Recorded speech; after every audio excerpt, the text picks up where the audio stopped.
દરિયો તોફાની બન્યો છે। દરિયામાં સર્જાયેલા લો પ્રેશરની અસર વર્તાઈ છે।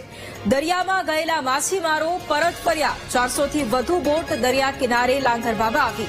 માછીમારોને દરિયામાં ન જવા માટે પણ સૂચના અપાઈ છે। વરસાદ અને ભારે પવન ફૂંકાવાની પણ આગાહી કરવામાં આવી છે। એક તરફ ભારે વરસાદની આગાહી કરવામાં આવી છે, તેવામાં દરિયો પણ તોફાની બન્યો છે, કારણ કે ભારે પવન પણ ફૂંકાઈ રહ્યો છે।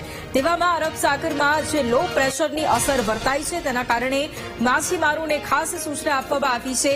દરિયામાં ન જવા માટે સૂચના આપવામાં આવી છે।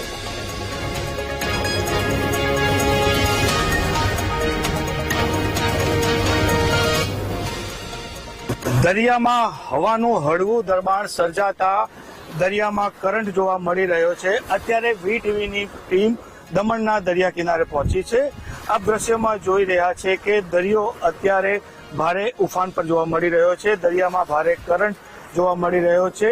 તેના જ કારણે દમણનું પ્રશાસન એલર્ટ મોડ ઉપર જોવા મળી રહ્યું છે। દમણમાં 285 જેટલી બોટો માછીમારી કરતી હોય છે। તમામ બોટોને અત્યારે કિનારે લંગારી દેવામાં આવી છે અને તંત્ર દ્વારા આવતા ઓગસ્ટ મહિના સુધી દરિયામાં માછીમારી ન કરવાની સૂચના પણ આપી દેવાઈ છે। ત્યારે જે રીતની હળવું દબાણ સર્જાતા અત્યારે જે રીતે કરંટ જોવા મળી રહ્યો છે, તો સાથે વલસાડના દરિયા કિનારે પણ આ જ પ્રકારે કરંટ જોવા મળતો હોય છે। તેના જ કારણે માછીમારોને દરિયો ન ખેડવા માટેની સ્પષ્ટ સૂચના આપી દેવામાં આવી છે।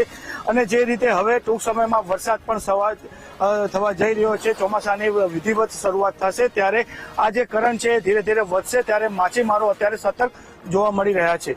માનવ ઠાકોર, વીટીવી ન્યૂઝ, દમણ। હવે વાત